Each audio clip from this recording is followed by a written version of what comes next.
ஒரு 2-3 நாளைக்கு முன்னாடி 9 வயது சிறுமியை கற்பழித்தவனுக்கு 136 வருடங்கள் சிறை தண்டனை அப்படின்னு பேப்பரில் நான் நியூஸ் படித்தேன். இது ரொம்ப வருத்தமாகவும் இருந்தது, அதே நேரத்தில் எனக்கு ஒரு சந்தோஷமாகவும் இருந்தது. எப்படிங்கிறீங்களா?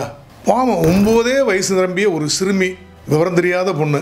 அந்த பொண்ணை ஒருத்தன் பாலியல் வல்லுறவுக்கு உள்ளாக்கிட்டான் அப்படின்னா அது ஒரு மன்னிக்க முடியாத ஒரு குற்றம். சமீபத்தில் கடந்த 31/5/2023 கோட்டயம் பக்கத்தில் உள்ள கங்களா அப்படிங்கிற ஒரு இடத்துல ஒரு வீடை வாடகைக்கு எடுத்து ஒரு சினிமா கம்பெனி ஒரு ஷூட்டிங் நடத்தினாங்க. அந்த ஷூட்டிங்கில் நிறைய பேர் நடிகர்கள்லாம் வந்திருந்தாங்க. அதில் இந்த துணை நடிகைகள் அவங்க வந்திருந்தாங்க. அந்த படத்தில் ஒரு 9 வயசு நிரம்பிய ஒரு சிறுமி அவங்களையும் நடிக்க கூப்பிட்டுருந்தாங்க. அன்னைக்கு ராத்திரி, அதாவது 31/5/2023 ராத்திரி அந்த வீட்டில் ஷூட்டிங் நடந்திருக்கும் போது முடிஞ்ச பிறகு அந்த படத்தில் நடித்த ஒருத்தர் MK ரெஜி அப்படின்னு பேர், 52 வயசு இந்த நடிகருக்கு. அவர் 9 வயதே நிரம்பிய அந்த சிறுமியை அந்த வீட்டில் யாரும் இல்லாத ஒரு ரூமில் தள்ளி மிரட்டி அவரை பாலியல் வல்லுறவுக்கு உள்ளாக்கி அந்த சிறுமியை சீரழித்து விட்டார், கற்பழித்து விட்டார் அப்படின்னு சொல்லி அடுத்த நாள் காலையில் அந்த பொண்ணு அவங்க அப்பா அம்மாட்டெல்லாம் போய் கதறி எழுது. அவங்க அப்பா அம்மா என்ன பண்ணாங்க, MK ரெஜி அப்படிங்கிற இந்த நடிகர் என்னுடைய சின்ன குழந்தைய கற்பழிச்சிட்டாரு அப்படின்னு சொல்லி போலீஸ் ஸ்டேஷனில் கம்ப்ளைண்ட் கொடுக்குறாங்க. சங்கனாச்சேரி போலீஸ் ஸ்டேஷனில் அவங்ககிட்ட ஒரு கம்ப்ளைண்ட் வாங்கி அந்த MK ரெஜி அப்படிங்கிறவங்க மேலே ஒரு FIR போடுறாங்க. அப்புறம் திடநாடு அப்படிங்கிற ஒரு போலீஸ் ஸ்டேஷனுக்கு இந்த FIR ட்ரான்ஸ்ஃபர் பண்ணி ஃபர்தர் இன்வெஸ்டிகேஷன் அங்கே பண்ணுறாங்க. விசாரணை பண்ணி இந்த சம்பவம் உண்மையான சம்பவம் தான் அப்படின்னு சொல்லி அந்த MK ரெஜி அப்படின்னு 52 வயசு நிரம்பிய அந்த ஆக்டரை உடனே அரெஸ்ட் பண்ணி ரிமாண்ட் பண்ணுறாங்க. புலன் விசாரணையெல்லாம் முடிஞ்சு கடைசியில் சார்ஜ் ஷீட் போட்டாங்க. நீதிமன்ற விசாரணை நடந்து கொண்டே இருந்தது. கடந்த 18/2/2025 அன்னைக்கு எரட்டுப்பேட்டா அப்படிங்கிற ஃபாஸ்ட் ட்ராக் ஸ்பெஷல் கோர்ட், அந்த கோர்ட்டில் ஜட்ஜி ரோசன் தாமஸ் அப்படின்னு ஒரு ஜட்ஜு, இந்த ரோசன் தாமஸ் ஜட்ஜி அப்படிங்கிறவர் விசாரணை முடிஞ்ச பிறகு இந்த MK ரெஜி அப்படிங்கிற அக்யூஸ் குற்றவாளி, அவர் செய்த குற்றம் சந்தேகத்துக்கு இடமின்றி நிரூபிக்கப்பட்டிருக்கிறது அப்படின்னு சொல்லி அவருக்கு 136 வருடங்கள் சிறை தண்டனை. அதாவது நிறைய கவுண்டில் அவரை போட்டிருந்தாங்க. கவுண்ட் 1, 2, 3, 4, 5 அப்படின்னு ஒரு 5-6 செக்ஷனில் அவர் மேலே குற்றப்பத்திரிக்கை ஃபைனல் ரிப்போர்ட் கொடுத்துருந்தாங்க. எல்லா செக்ஷன்லையும் அவர் குற்றவாளி என்று சொல்லி இந்த 136 ஒரு சிறை தண்டனை எப்படின்னா ஒவ்வொன்றுக்கும் ஒரு சிறை தண்டனை கொடுத்துருப்பாங்க. எல்லாம் டு ரன் கன்செக்யூட்டிவ்லி, ஒன்றன் பின் ஒன்றாக அனுபவிக்க வேண்டும். மொத்தம் 136 வருடம் சிறை தண்டனை அனுபவிக்க வேண்டும் அப்படின்னு ஒரு சூப்பர் ஜட்ஜ்மெண்ட்டை கொடுத்தார். இதுதான் எனக்கு ரொம்ப மனநிறைவு தந்தது. இந்த அக்யூஸுக்கு 20 வயசு அல்ல 25 வயசு பெண் குழந்தை கூட இருக்கலாம். ஆனால் பாருங்கள், 9 வயது சின்ன பெண் சிறுமியை எந்த ஈவு இறக்கமின்றி இந்த நபர் பாலியல் வல்லுறவுக்கு உள்ளாக்கி விட்டாரே அப்படின்னு வருத்தமான நினைச்சிட்டு இருக்கும்போது ரோசன் தாமஸ் என்ற அந்த நீதிபதி அவர்கள் 136 வருடங்கள் டு ரன் கன்செக்யூட்டிவ்லி அப்படின்னு ஒரு தீர்ப்பை கொடுத்தது மனசுக்கு நிறைவாக இருந்தது, சந்தோஷமாக இருந்தது. அதோடு இல்லை, 1,97,000 ரூபாய் நான் அபராதம் விதிக்கிறேன். அந்த 1,97,000 அபராதத்தையும் அந்த விக்டிம் பொண்ணு, சின்ன பொண்ணுக்கு நிவாரணமாக காம்பன்சேஷனாக உடனே கொடுக்கணும், நஷ்டீடாக கொடுக்கணும் அப்படின்னு சொல்லிட்டு ஒரு நிவாரணமாக அது அறிவிச்சிட்டார். இது ஒரு சந்தோஷமான நியூஸ். ஒரு துக்ககரமான நிகழ்ச்சி நடந்தால் கூட இவ்வளவு கன்வின்ஸ் கொடுத்தானா மற்றவங்களுக்கு எல்லாத்துக்கும் ஒரு பெரிய டிட்டரன்ஸ், ஒரு பயம் இருக்கும்.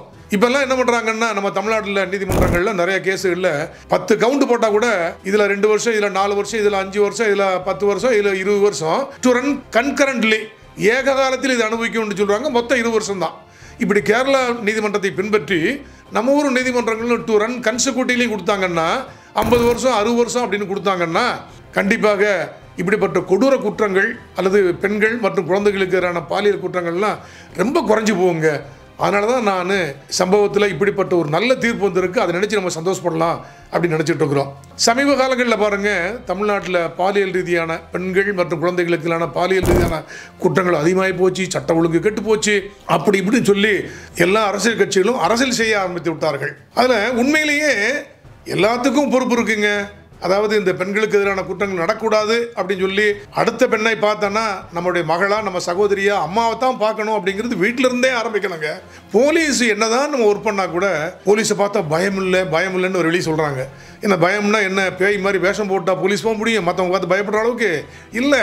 உடனடி எஃப்ஐஆர் போடணும், உடனடியே அரெஸ்ட் பண்ணணும் குற்றவாளியை, அந்த குற்றம் சுமத்தப்பட்ட அரெஸ்ட் பண்ணி நீதிமன்றத்தில் வெகு விரைவில் போடணும். இப்போலாம் புதுசாக வந்த பாரதிய நகரிக் சுரக்ஷா சன்ஹீதா அப்படிங்கிற சட்டத்தில் போலீஸ் இந்த மாதிரி பாலியல் ரீதியான குற்றங்களில் ஒரு முதல் தகவல் அறிக்கை எஃப்ஐஆர் போட்டோம்னா 2 மாதங்களுக்குள் கண்டிப்பாக விசாரணை முடிக்க வேண்டும் அப்படின்னு ஒரு மேண்டேட் கொடுத்துருக்காங்க. அதே மாதிரி போலீஸ் நீதிமன்றத்தில் வந்து 193 BNSSல ஒரு final report charge sheet file பண்ணிட்டாங்கன்னா நீதிமன்றம் மகளிர் நீதிமன்றங்கள் 6 மாதத்துக்குள்ள விரைவாக விசாரித்து அப்படின்னு முன்னாடி இருந்தது, அதை இப்போ 2 மாதத்துக்குள்ளேயே விசாரணை முடிக்க வேண்டும் சொல்லிட்டு கொண்டாந்துட்டாங்க, சட்டம் கொண்டாந்துட்டாங்க, புதுசாக சட்டம்.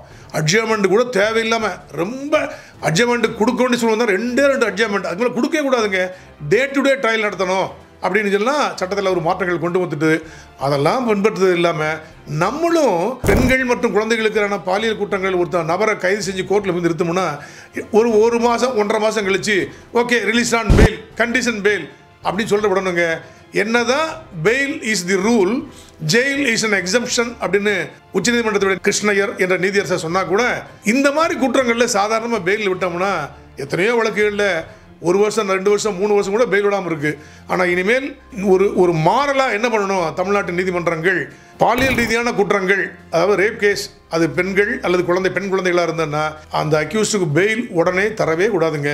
அப்படி பண்ணுனா அந்த குற்றவாளிகளுக்கு, குற்றம் சுமத்தப்பட்டவர்களுக்கு ஒரு மிகப்பெரிய ஒரு பயம் இருக்குங்க.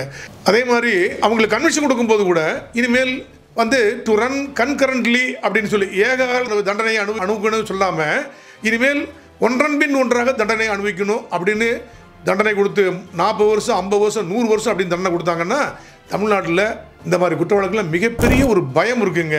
அப்படி இல்லாதனால தான் சமீபத்தில் பாருங்கள், இந்த 6/2/2025 அன்னைக்கு ஹேமராஜ்னு ஒரு அக்யூஸுங்க தமிழ்நாட்டில். அவன் ட்ரெயினில் அப்படியே பிரயாணம் பண்ணுவான், டிக்கெட்டு வாங்க மாட்டான், அங்கே நிறைய திருடுவான்.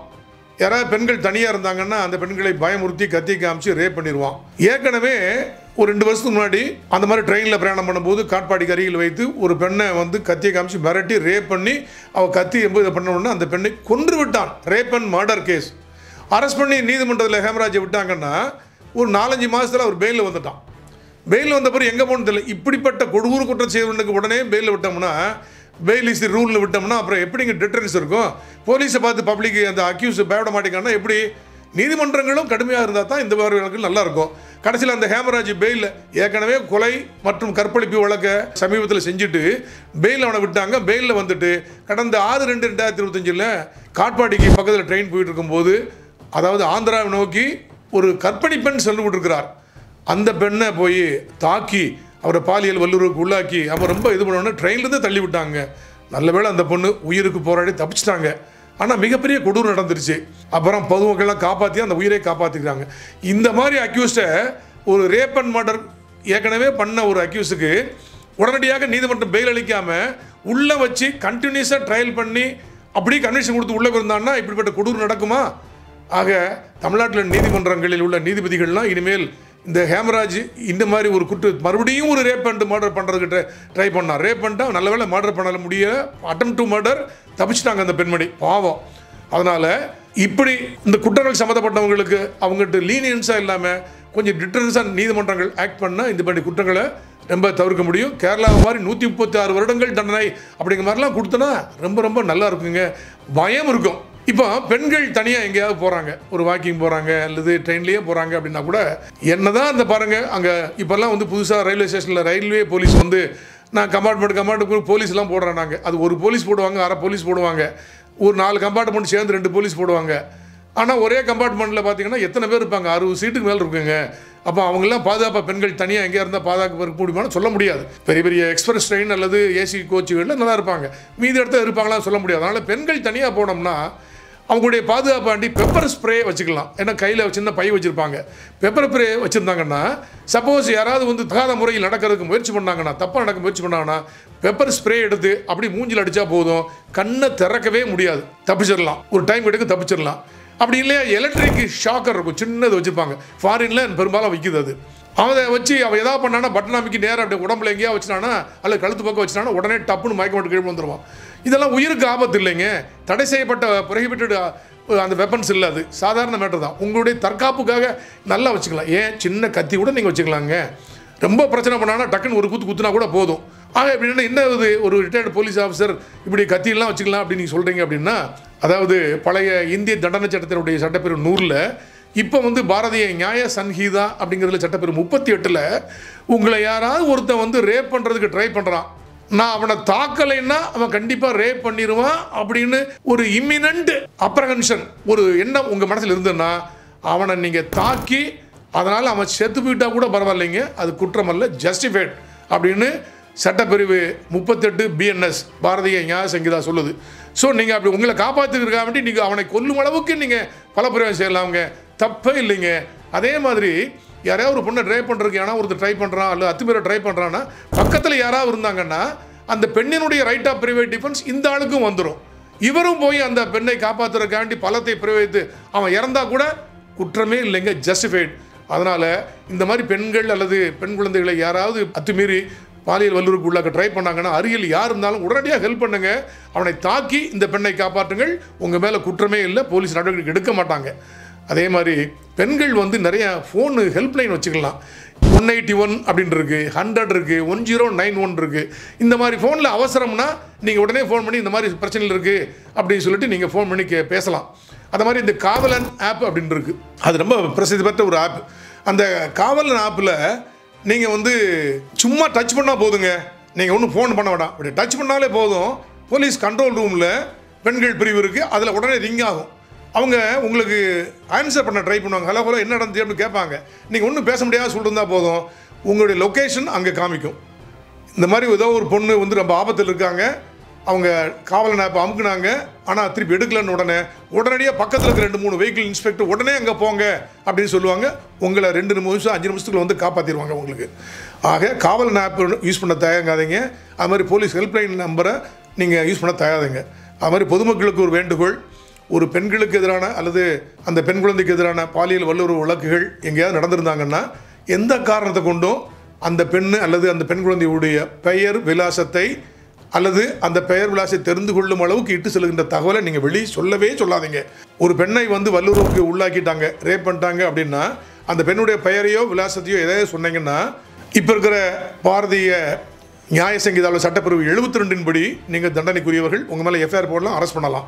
அதே மாதிரி ஒரு சின்ன குழந்தை பாலியலுக்கு வல்லூருக்கு உள்ளாக்கப்பட்டிருந்தாங்கன்னா பாக்ஸோ ஆக்டில் சட்டப்பிரிவு 35 பிரகாரம் நீங்கள் அந்த பெண்ணுடைய பெயர் விலாசத்தை சொல்லக்கூடாது, சொன்னீங்கன்னா உங்கள் மேலேயும் தண்டனை உண்டு, உங்கள் மேலேயும் எஃப்ஐஆர் போடலாம் அப்படிங்கிற தகவல் தெரிஞ்சுக்கோங்க. அதனால் பெண்ணை பெண்ணாக மதிப்போம், பெண்ணை நமது சகோதரியாக, நமது அம்மாவாக, நமது மகளாக மதிப்போம். பெண் குழந்தைகள் மற்றும் பெண்களுக்கு எதிரான குற்றத்தை தடுப்பதற்கு நம்மால் முடிந்த அளவு இயன்ற அளவில் நம்ம எல்லாரும் சேர்ந்து ஒன்றாக சேர்ந்து போராடி இப்படிப்பட்ட தவறுகள் நடக்காத அளவுக்கு நம்ம பண்ணணும் அப்படின்னு உங்களை எல்லாத்தையும் வேட்டி கேட்டுக்கொள்கிறேன்.